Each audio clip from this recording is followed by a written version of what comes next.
It's officially been over 2 weeks since the release of the Fantastic Four First Steps, and I've seen the film twice now. And I wanted to do a spoiler review for a little while because I feel like there is a lot to break down with this film. However, I did want to hold off until I was gonna do it like a few days after I saw it, but I kind of thought let's wait until some more people get to see it, and then everyone can join in and have a bit of fun. So hopefully you've seen the Fantastic Four First Steps already, and if the title did not make it clear enough, this is a fully spoiler review. So feel free to spoil the film down below in the comment section. No spoiler warning needed, and of course we will be going full spoilers. So if you have not seen the film, make sure you do go see the film and then come back and watch this video. So what we're going to be doing here today, guys, is I don't do spoiler reviews that often, but we're just going to be kind of going through some of the standout scenes, some of my thoughts, and we're going to go through, some of the things I really liked, and a couple of little nitpicks, but I really don't have many, but the nitpicks I do have are kind of a little bit more spoilery. So we can go into those a little bit, and also some theories and speculations over that crazy post-credit scene. But with all that said, guys, let's get started with my Fantastic Four First Steps spoiler review. And man, what a way to begin this film. They begin the film by doing like a little 5-minute little slideshow film, like discussing how the Fantastic Four became to be. And I think this is a really good way of being able to skip the origin story, but also introducing you to these characters and this world that obviously we don't know, and things like that. And also we get revealed that Sue Storm is indeed pregnant with Franklin Richards, who I didn't really talk about in my normal review because obviously that is a very spoilery subject. So the Fantastic Four are very well established. Everyone likes them. There's a good scene in the film where the Thing is like walking around the streets, and like there's some kids in the school and they're asking him to pick up the car. And I kind of thought it's kind of a relief to see people actually accepting the Thing and people not being scared of him being a monster and things, because I kind of feel that is such a generic thing in films now. Whenever a character kind of has a transformation, they look a little different and stuff, everyone judges them, but it's nice that the people are accepting of him, and there's not the whole thing of people being scared of him. Like, all the children support and everyone really likes him, so I really did enjoy that. And the Thing also, he has like a relationship with the school teacher a little bit. I do kind of wish there was a little bit more to do with the Thing. Like, he does get the least amount of character arc in this film. What I mean by that is, like, Johnny Storm, he had the thing with the Silver Surfer, and he managed to learn her language, which we'll go into a little bit later. And obviously we've got Reed Richards, Pedro Pascal, who is like the leader, and he's like the smartest man alive, and he has to deal with how his mind works. And of course we've got Sue Storm, who is the mother of Franklin Richards, and all she wants to do is protect her son, but also doesn't want to have the whole world at stake. So there's a lot of things in there, and I do kind of wish that the Thing just had a little bit more to do, but I do feel like in every interpretation of the Fantastic Four so far, the Thing has always been just the muscle and not really anything else. And I think he's got a little bit more character here. Like, he shows a little bit of interest in cooking, which I thought was quite interesting, but there's still not a lot to the character there. And I do kind of wish we could have got just a little bit more sprinkled on in there, which would have been nice to see, but it doesn't completely matter that much. I'm sure he'll have more to do in the future, which I'm very, very excited for. So we have the Silver Surfer in here as well, and the Silver Surfer is actually quite cool in this film. I think Julia Gardner plays it really well, Shia LaBeouf. I do kind of wish on my second time seeing the film that she did have more of a character arc, because she felt really like a lot like a secondary character, and I feel like you're not as sympathetic for her as you probably should be, and they were trying to hint at, and kind of her relationship with Galactus and things like that, and some of it comes across as a little bit generic. And I thought, especially on second time around, it did frustrate me a little bit more, her character. I wish there was more to her, and it kind of just came off a bit like in the end that she was just kind of just a bit of an annoying character who's just coming in the way of the Fantastic Four. That was kind of all she kind of came across as, especially the other people I saw. They said they didn't think Silver Surfer was very good. It has nothing to do with that they went with the female interpretation. I don't think that was an issue at all. In fact, I think that was actually a good idea. It's something different, and we haven't seen Shia LaBeouf in films before, so I thought that was a good idea. It's nothing to do with that. I just kind of wish she was written slightly better. But I still think she has some really standout moments, and she is a really good character nonetheless. she warns the Fantastic Four that their world is being marked for death and Galactus is going to devour their planet. So the Fantastic Four go off in their spaceship to talk to Galactus, and there's some really cool space scenes. The space scenes looked absolutely gorgeous. I saw this film in IMAX and the first time around, and it was just beautiful. It's just the space scenes look out of this world amazing. They look so good. They're literally flawless. So that was really, really good to see. And Galactus says that if they hand over their child, Franklin Richards, then he will spare their planet, because obviously, if you don't know the comics, Franklin Richards does turn into like the most powerful Marvel character ever. So like that kind of hints at his power and kind of what they could do in the future. But also Franklin Richards could cure Galactus's hunger, which is quite interesting. I think they worked around Galactus really well, because he is like really scary. He's like terrifying, horrible character, but he's also really, really cool. And they finally got Galactus right, so I was really grateful for that. I thought his power levels were also like great. I didn't think he was like undone or anything, or like they kind of weakened him for so the Fantastic Four could win at the end or anything like that. But no, I thought it was fine. And so there's a lot of scenes, with like the backlash of everyone and people going against that and people arguing that they should hand over Franklin Richards, which, I actually enjoyed that, and I was kind of looking forward to how they would go about doing that and how the world would respond to that. And they also do clean it up really well in the way that they kind of, because in order to get to the next step in actually stopping Galactus, they kind of do need the public's help, where Reed Richards comes up with a plan to move the Earth's planet to another place so Galactus will never find them for like millions of years. And this is where I thought this was actually going to happen. Like, I actually thought this was going to work, and this is how they would connect the Fantastic Four to the MCU. That's what I thought was going to happen. I was quite surprised that it didn't happen, actually. So the plan goes ahead, and then Silver Surfer messes it up. And then we get a little backstory of the Silver Surfer and how, she's responsible for choosing all these planets to be marked for death.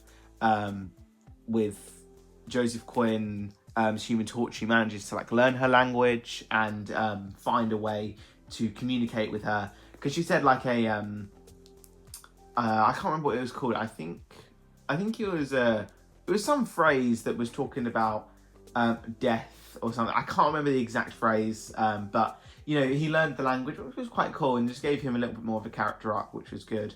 So that plan doesn't work, but then they come up with the plan in a way to stop Galactus, that they use their one last like portal thing that they were going to use to move Earth, to chuck Galactus into that and save the world, which, if you've been paying attention, if you ever played Lego Marvel Superheroes, that is what happened in that game.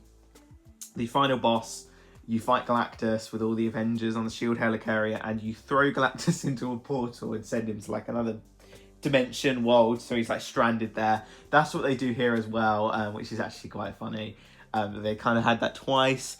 So anyways, just cutting a little bit, I am kind of going through the plot quite quickly, just because I've got some theories and stuff I'd like to talk about. So they managed to get Galactus on Earth, and they use Mole Man to have all the humans go underground for safety. Now, this is where I question, what is the future of Mole Man actually going to be? Because I thought Mole Man was going to be like a villain in maybe another Fantastic Four film or something. I don't know. He's probably not as threatening as Galactus, so maybe he would be a little bit of a downgrade. But I don't see how they could do a villain with him now after he did have like his little redemption arc. So that'll be interesting to see, or maybe we'll never see him again, I don't know. But Paul Walter did a good little job. He wasn't in it too much, 5 minutes screen time max, maybe even less than that. He was a fun, enjoyable character to see on screen. He got some funny moments with the Invisible Woman and Vanessa Kirby and Paul Walter's little banter and their communications, quite funny. There was some good little scenes in there.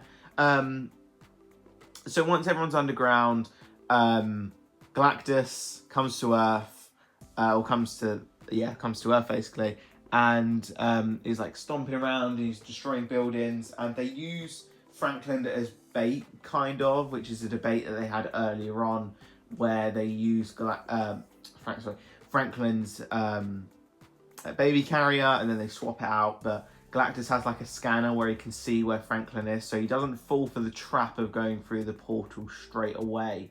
So this whole final battle really gave me vibes of the first Avengers film, where you've got the main team, heroes just trying to defend the world, trying to save the world, and they've got one big threat, in this case Galactus, when it was Loki in the original. They're all using their powers and they all got a moment to shine.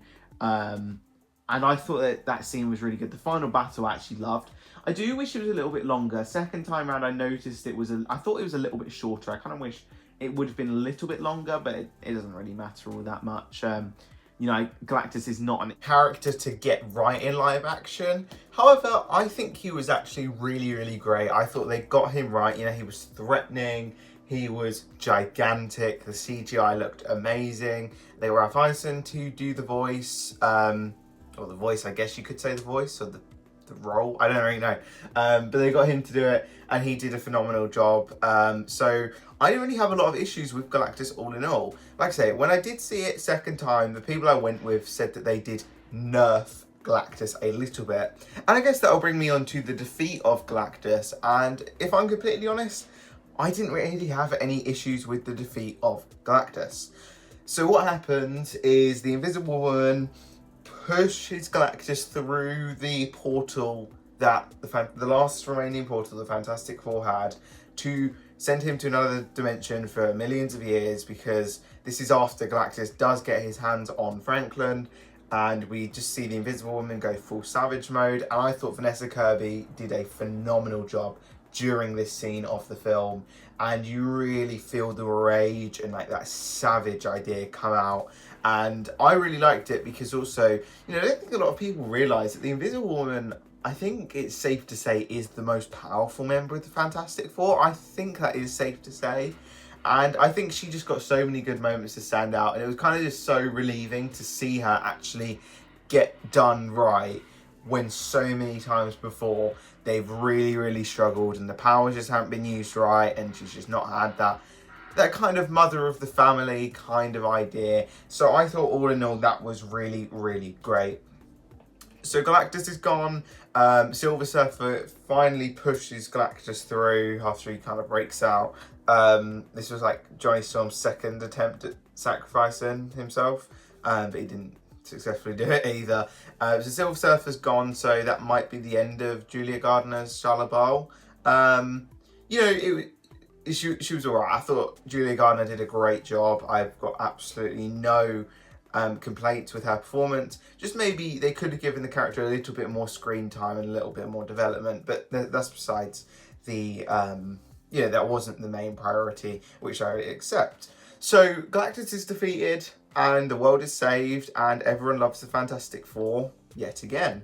And so, you know, we kind of see all the news reports, the world is saved and stuff. And, you know, I really thought, because, you know, speculating about this film, a lot of us did think that, you know, there was a high chance, especially going off the Thunderbolts credit scene, the Fantastic Four did lose at the end. And, you know, they did lose their world, and then they would be like the only survivors of their world, and then have to go to the Avengers MCU universe. But no, that doesn't happen.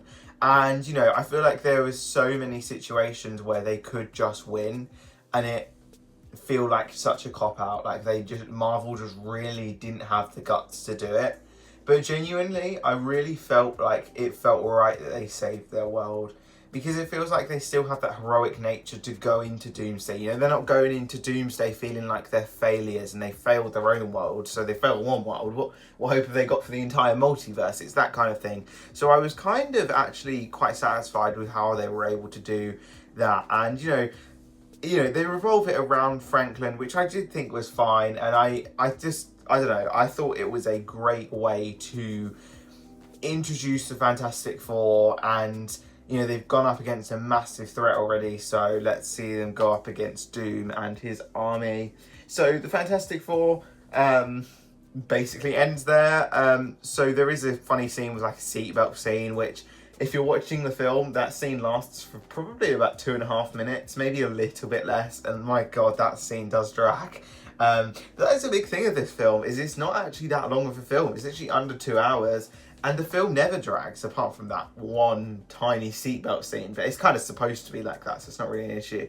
But, you know, the film really got its runtime right. Like, it never felt like it was rushing between plot point to plot point. It felt like it flowed right and it got it right. You know, it didn't need to be 2.5 hours. It didn't drag at all. It got the job done.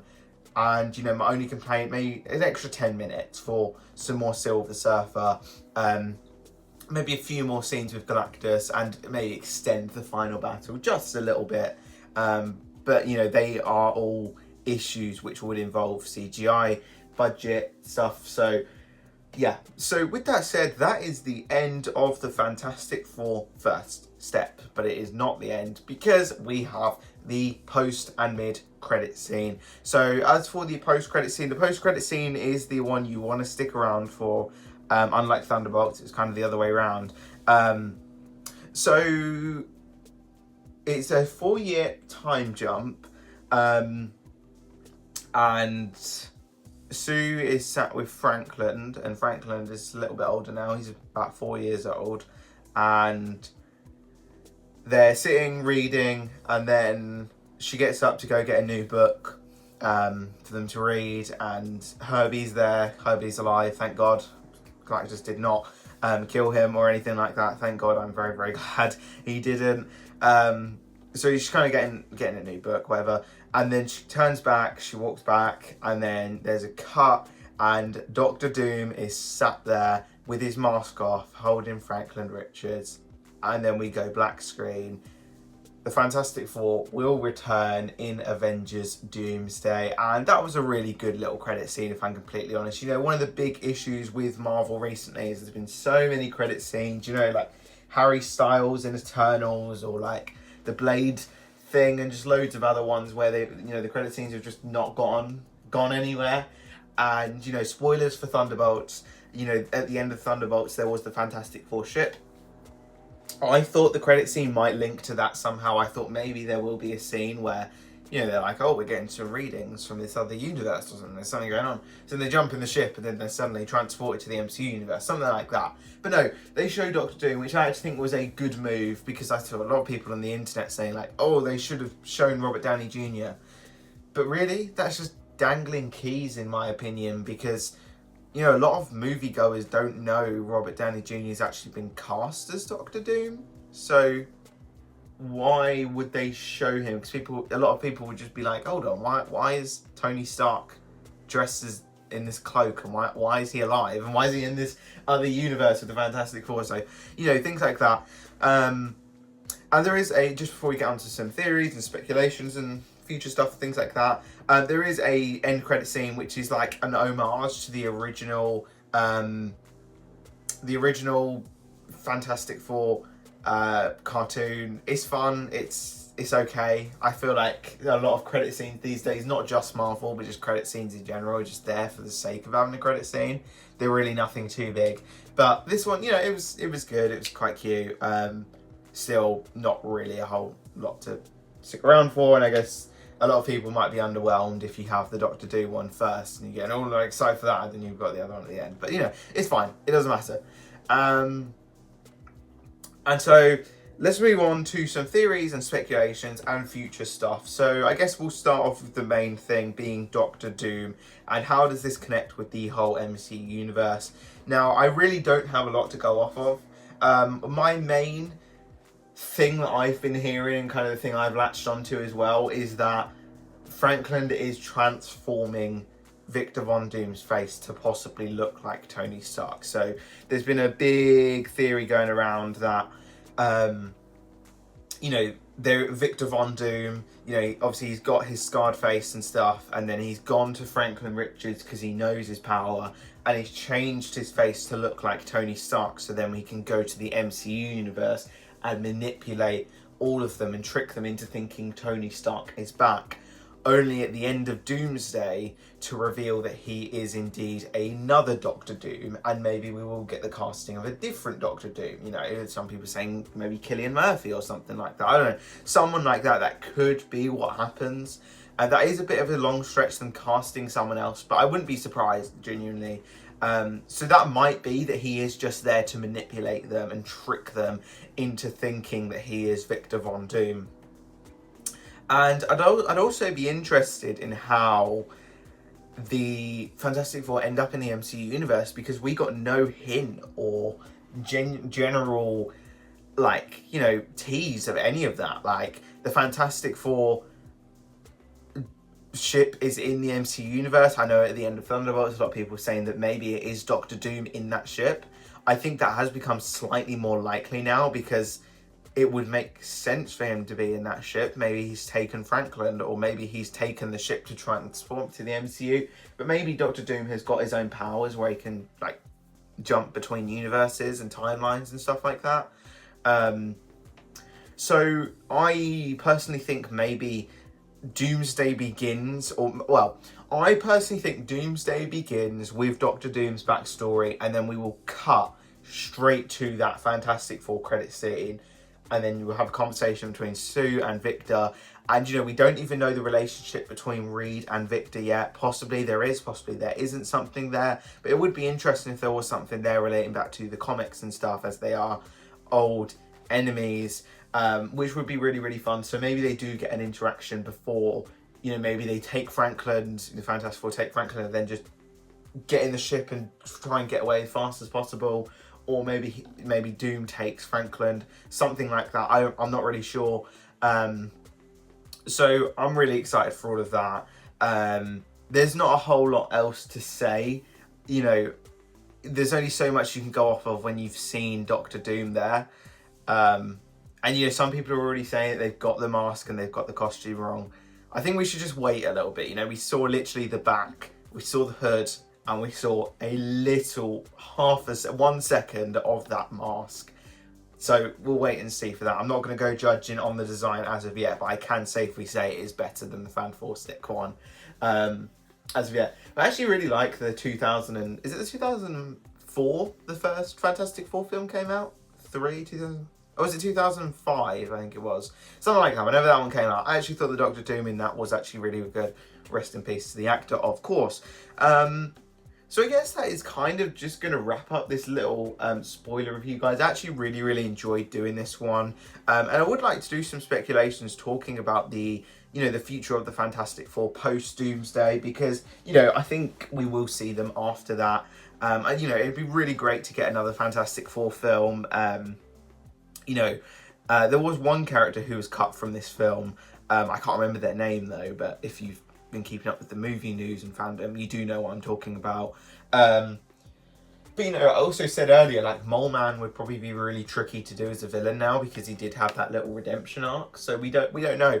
But, you know, I really do want, at the end of Secret Wars, I would quite like there to be a thing where the Fantastic Four are able to jump between the MCU universe and 818, which is their universe, because, you know, I really want to see more of this universe. Like, I want to see more of the 60s futuristic stuff, and I was kind of relieved that their world didn't get destroyed, because I really like, you know, it's like in the TVA in Loki, like how they use this old technology to modernize it and things like that. Like, I really like stuff like that, and I find it all really, really interesting and just fun to watch, and it engages you in the world, which is what most movies should and need to do. So I hope for a Fantastic Four sequel post Doomsday. But yeah, guys, so this is probably where I'm going to hand it off to you guys now. So let me know your thoughts on the Fantastic Four first steps down below in the comment section. Did you love it? Did you hate it? We somewhere in the middle. And share your speculations and theories. And, you know, you can do a spoiler review. You can say any spoilers down below in the comment section. Feel absolutely free to.